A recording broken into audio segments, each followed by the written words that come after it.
Bonjour Ludovic Provost. Bonjour Eric.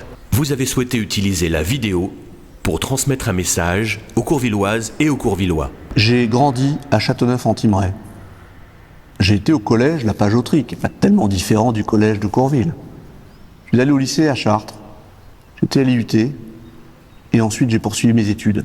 Mon père était directeur d'école en Eure-et-Loir. Ma mère était infirmière de nuit à l'hôpital.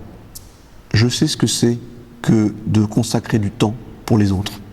J'ai appris à prendre soin des autres. Et puis j'ai voyagé.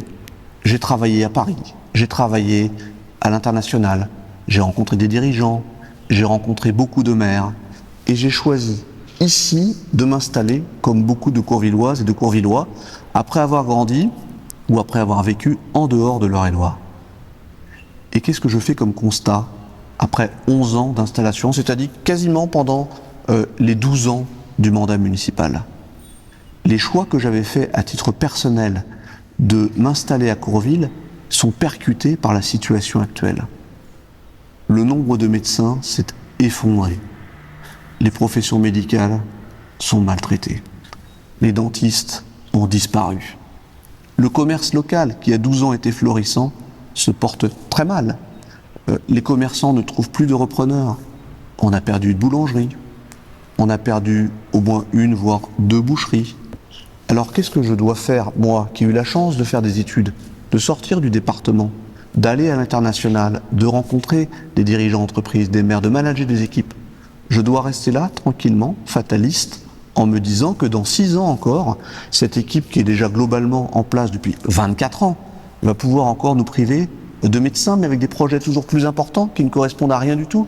Une salle de spectacle qu'on annonce entre 11 et 12 millions d'euros et que personne ne demande, alors qu'on a des festivals qui sont fantastiques et une offre culturelle, une offre de spectacle. Moi, je ne souhaite pas rester justement immobile. Je ne souhaite pas rester fataliste. Je considère que Courville mérite mieux. Je considère que quand on est maire de Courville, on ne doit pas avoir de casier judiciaire. Il faut avoir une exigence d'éthique, de crédibilité. On doit s'investir et faire rayonner sa commune. On doit retrouver des activités économiques qui sont épanouissantes. On doit devenir un choix de week-end, de culture, de découverte. Vous avez souhaité vous adresser aux Courvilloises et aux Courvillois par le biais de ce film. Comment peuvent-ils vous joindre pour échanger avec vous ? Pour me joindre, il y a différentes façons. D'abord, vous pouvez nous joindre au mail qui s'affiche ici.